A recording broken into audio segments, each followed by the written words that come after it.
Let's see what Jared Taylor has to say, though. Keith quotes him here saying, "All my life, I've watched the United States degenerate. It's no longer my country, and it can't be saved." Hello, I'm Jared Taylor with American Renaissance. I started American Renaissance in 1990, 34 years ago, because I thought the United States had made some very bad decisions about race. I thought those mistakes could be corrected. I thought we could change course. But I've been rethinking my goals for some time now. And recently, two things.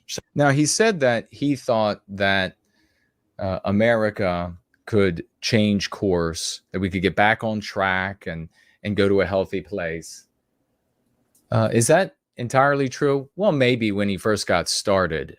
They had the meeting, I think it was in North Carolina, and he presented the idea of American Renaissance at that meeting, and then had interest and had some funding come in. Maybe at that time he did, but he probably did. But if you remember, when President Trump got elected in 2016, and we were all euphoric as a consequence of that, Jared came out and said in several speeches and several interviews that up until that moment, he had believed that American Renaissance and the work he was doing was an effort to just record what had happened to us, that we had been defeated, and this is how it happened, and that some people in the future, maybe white or otherwise, would be able to look back and say, that's what happened to that noble people. That's what happened. But he said back in 2016, Trump getting elected means for me that there's hope that we can actually take it back. So you can go, I've several interviews, some speeches, even on PWR. I believe he said it on an interview when we had him on. So you can go back and you can see that he said that. So he was elated. He thought there was a real chance that we could recapture our destiny.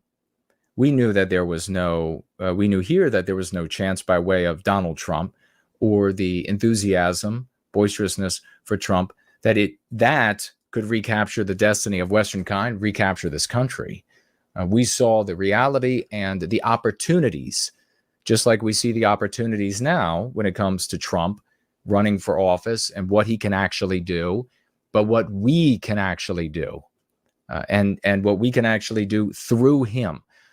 Fundamental things that completely change the course of the conversation for the average white person, which is the microcosm that we have to win in order to win the macrocosm. Now, Jared is depressed again about the future. And let's hear what he has to say. Set me off. First, I read a speech given on Robert E. Lee's 100th birthday, January 19th, 1907. The speaker was Charles Francis Adams. He was from Massachusetts, the son of President John Quincy Adams and the grandson of President John Adams. Charles Francis Adams was not a friend of the South. During the Civil War, he was U.S. envoy to Britain and almost single-handedly kept it from recognizing the Confederacy. And yet, speaking of Lee, in Lee's home state, he said, "Virginians, whom shall we set apart as one of our sacred men?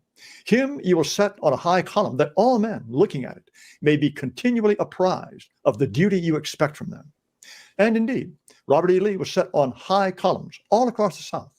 Even a former enemy from Massachusetts saw what an inspiring model of manhood he was. That was part of the reconciliation of North and South, healing the wounds of the Civil War. Today, we call it the War for Southern Independence. Speech by Adams would be like Senator Elizabeth Warren of Massachusetts planting a battle flag on Confederate Memorial Day. The nation that sought reconciliation that way is gone. It's dead. Now there's to be no reconciliation with Confederates. That country, empire at that point, after losing the War for Southern Independence, was populated almost entirely by white people who saw each other as family because biospiritually we were family. Now there is the ideology of anti-whiteism divides people on the basis of, are you anti-white or anti-white enough, or are you one of the white demons that have to be destroyed? And all past acts of reconciliation were grievous moral failings and must be corrected. But that speech by Adams got me thinking about something else. Whom would we put on a high column today? After a little research, I found that we haven't put anyone on a column in over 100 years. The nation that honored citizens in that way is gone, just like the one that tried to heal the wounds of war. Instead, we now take down the men we once put up. Can a nation change more dramatically than that? Notice what we would consider an error. He is owning the acts of the anti-whites. That is psychologically detrimental to you. This is my position. Maybe he's right, and maybe I'm wrong. But I think that with these tools, I know, confident, that we can recapture our destiny. But he's saying there, we take down our heroes. What kind of people are we? You cannot circumvent those articulations and therefrom be healthy. If you're saying that, it instigates confusion about a problem with you and a problem with the greater you, if you will, which is the community. Men who once enjoyed the highest honors now come down in disgrace. It's not just Confederates. Everything about America and the people who built it has been turned upside down, praise turned into contempt. We're told that Columbus committed genocide, so here he is, face to the ground. George Washington was a miserable slave owner, so he gets a keffiyeh blindfold and a Palestinian flag in his eye. Jefferson raped his slave, Sally Hemings, so he's on the ground too. So you see how this is the anti-white narrative. It makes perfect sense from our stratagem, from the Go Free stratagem. All of this makes perfect sense. Even Abraham Lincoln emancipating the slaves has to be protected against vandals because he was a no-good white man. Jamestown, independence from Britain, the conquest of the continent, becoming a great power. Everything we used to be proud of is now a crime against humanity. What people would rewrite its own history? Did we rewrite our own history to make us the devils? Or are we being victimized by anti-whites, an anti-white ideology, an anti-white phenomenon called anti-whiteism? That is psychological warfare that is so powerful that its victims will own their own victimization by referring to the victimizer and themselves as we. And turn its heroes into monsters. The Germans did, after we helped kill 8 million of them, and they lost a war by unconditional surrender. The occupying victors hanged their leaders, gave them a new government and a brand new state of mind. The US needed no such trauma. It did it to itself. But if we no longer set heroes on high columns, does that mean did it to itself? This is like a repeat. It's extremely important. It's extremely important. You will not hear anti-white psychological warfare operators articulating positions that own the behaviors of the people they demonize. Ever. It doesn't happen. And unless or until they're corrected, like newbies to neophytes to anti-whiteism, they're not going to say, like, did that anti-white, non-white, did she say, we colonized America? Is that what she said? mean we no longer have models to look up to? No, we do. Go to the children's section of a bookstore and look at the biographies. Who are the inspirations for today's children? Jackie Robinson, Rosa Parks, Harriet Tubman. You can find children's biographies of Now, we don't dislike non-white people for that or black people for that. Anti-whiteism, white erased us. And blacks now are just they're enjoying the collateral benefits of there being empty spots for idols, people to celebrate. Hillary Clinton, Cesar Chavez, Oprah Winfrey. Do you know how many children's biographies of Oprah Winfrey there are? About 40. That's today's equivalent of being set on a high column. We still have the same flag and the same constitution and the same name, but it's a different country. And the required mentality for whites in this new country is one of apology, if not outright self-hatred. Here's an almost random example. You probably don't remember a New Yorker named Julie Powell. She wrote a book about cooking that was made into a movie. Aside from that, she was an ordinary woman, bad marriage and all. But she casually wrote things like this on X. White people are fucking horrible. Murdering all of us would be a totally sound decision. How do you get to that level of psychosis? It is not political. It is not cultural. It is moral. Only a social morality that people have adopted, that has been foisted upon them, could inspire a person to want the extermination of their own kind. That's what we address with the Go Free stratagem. I really can't see the argument for slaughtering white people in the streets. Why would a white woman do that? It's because if people tell you over and over that you are an evil, psychopathic race, some will believe it. Back in 1967, when author Susan Sontag wrote that there is a bit of truth there, but more error. It's not the slandering. It's not merely the bad mouthing or the bad labels for white people, but it is the context, the iterative context in which we are presented what is moral and immoral, how to handle white people and their things, and what to think and feel about those who either endorse or support or object or etc. The white race is the cancer of human history. She was way ahead of her time. A few people are fighting back. In September 2020, very near the end of his term, Donald Trump issued an executive order on combating race and sex stereotyping. I want you to pay attention to this, because at this point, Trump had not been exposed enough to us. We had not gotten as robustly to as many moral actors around him as we have and continue to be. So when Donald Trump crafted this executive order, he went out of his way to make this totally generalized statement about nobody should be condemned on the basis of their race, clearly insinuating white people. This time around, we might get him saying that there'll be no more anti-whiteism.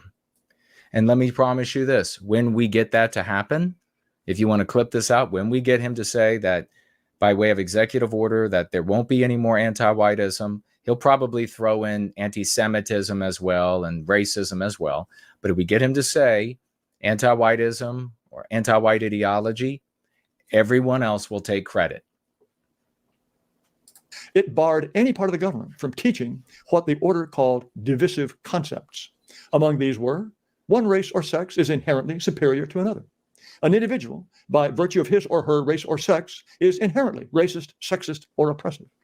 An individual, by virtue of his or her race or sex, bears responsibility. You see the implications here. He's obviously talking about white people, but can't say it. Why? Why can't he say it? Why?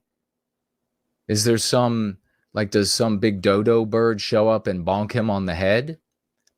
He can't say it, couldn't say it then, because there wasn't a moral matrix laid out by these concepts and dialectics for him to be able to say it. Therefore, when there is, he'll be able to say it. That's what we're creating. That's what we have created. You're welcome.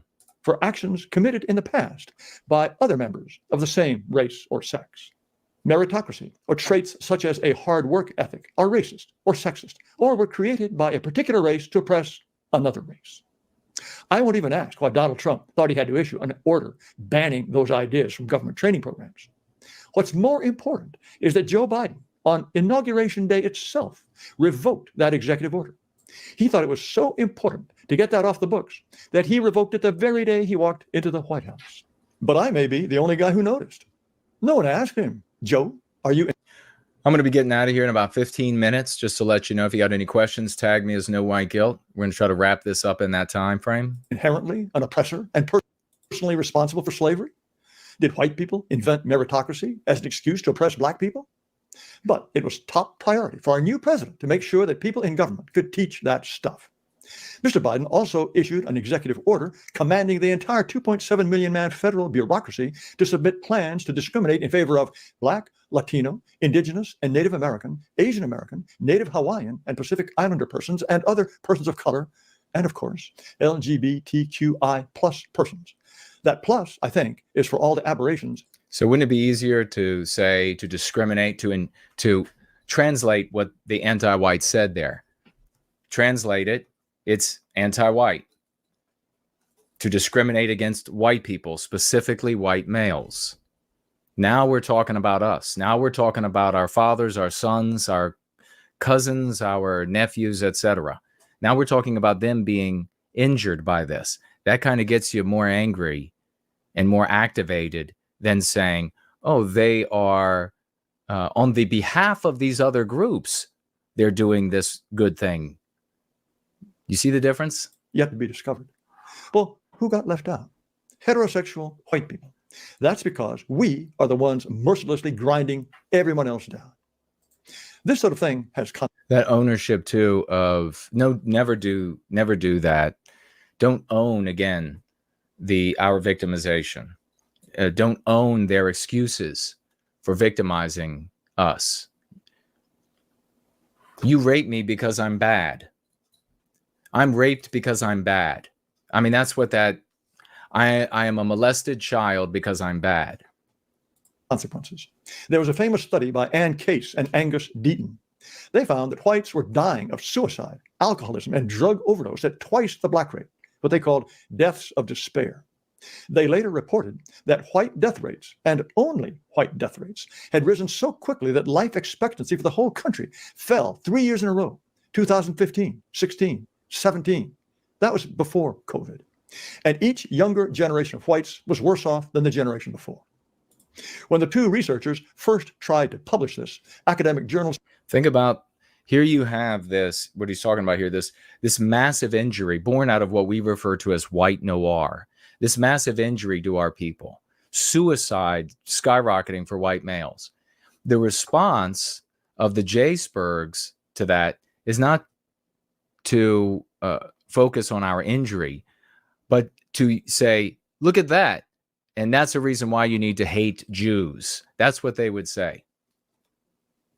They don't care at all about those people. They're just hating Jews, innocent or anti-white, and then looking for any excuse.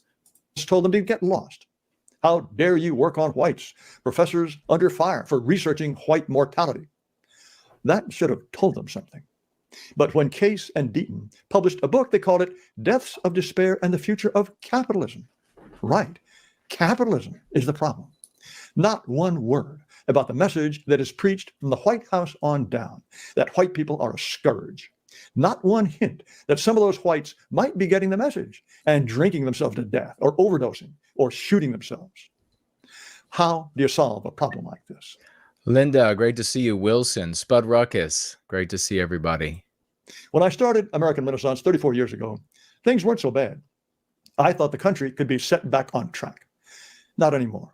I can still live here. I see through the anti-white propaganda. I can even laugh at its absurdities. You probably can too.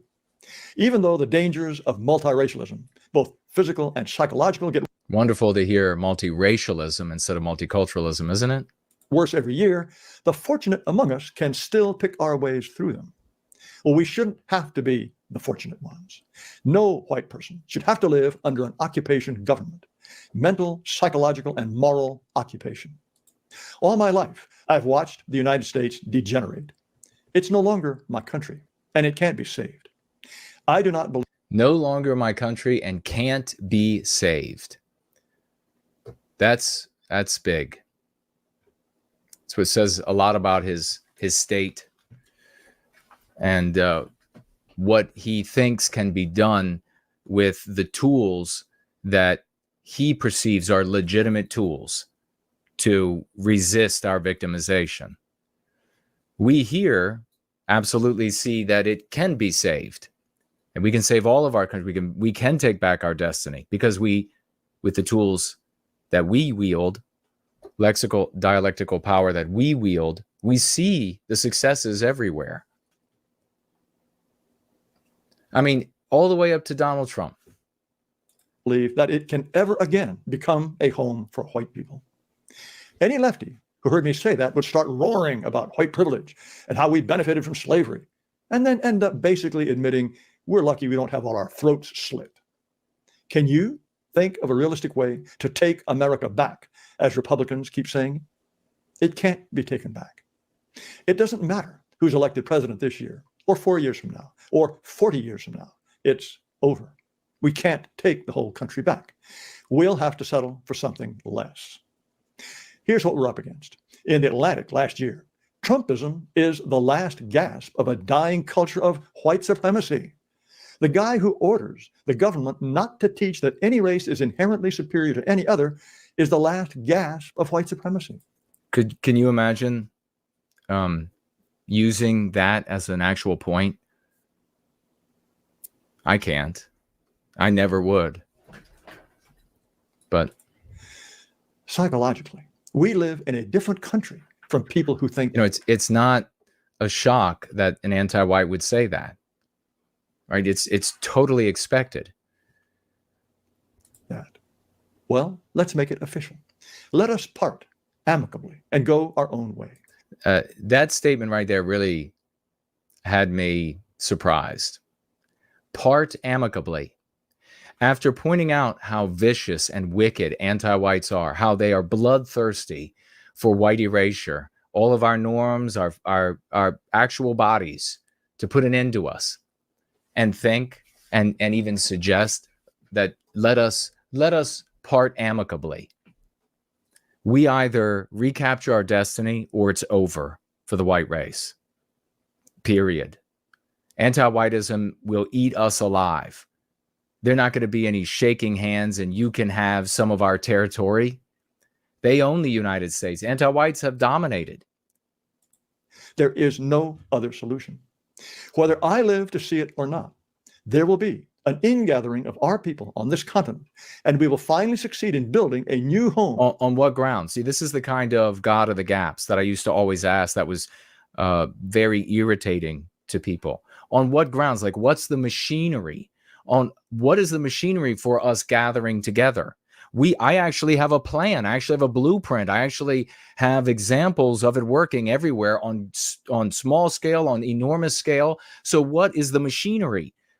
You hear this from people all the time, that, well, at some point we're going to gather. Really? How? How? In North America, for Europeans and their civilization. White people deserve to live in a country that does not tell them that they are dirt. Is that too much to ask? No. It's something every people everywhere deserves. But it's not going to happen in the current United States of America. I'll say it again. White people must have a country that does not tell them they are dirt. That's non-negotiable. Our children must live in a nation that honors our traditions, fulfills our destiny, a nation that produces great men like Washington and Lee, a nation that sets such men on a high tower to inspire men to be even greater. Thank you for watching. The censors hate my videos. So that's the end of it. That was Jared Taylor, his take, and on how at some point our people will just come together. And, I have sympathy for him, and I respect him. I respect all of his effort to arrest our victimization, to bring an education that he thought would work to wake white people up, to cause us to come together. I respect all of that work over all of the years that he's given to white sympathy. But I disagree with a lot, as you saw as we worked through that video. I disagree with a lot of his prescriptions and his speculation about the future. I disagree with just about all of it. And, maybe he's right, but maybe we're right. I and you in this community are having the successes He even used one of the concepts that wasn't being used, and will make all the difference in the world, and does and has demonstrated making all the difference in the world. So I say in response to this that I see the successes in this community. I see those successes mounting. I see the content creators that we're reaching being more and more popular and reaching further and further into the population. I see the lexicon being adopted exactly as I predicted it would be, by way of the tools and the strategy that I said we had to use. I see it being adopted by the most powerful, all the way up to Donald Trump himself, as a consequence of the efforts of this community. We got plenty of challenges. This is going to be a tough year, being the presidency, and Jay Spurgs and other assorted troublemakers are on the ascendancy. Mock them and move on. We have to promulgate these concepts and the dialectics, because in the final analysis, at the end of the day, if we don't do it, nobody else is. If we don't take the responsibility to change the conversation against the headwind of anti-whites silencing us and censoring us, against the headwind of customers out there, Jay Spurgs, who are looking for excuses to do nothing and scapegoats to blame, against the headwind of jealous content creators out there that don't want to introduce something that's working to their audiences because they get their popularity and their money and etc. by the endless ruminating about what's going on in the world and what do you think is going on and what do you think could be the remedy to it. Against all of that headwind, we have to succeed, because if we don't succeed, it's not going to happen.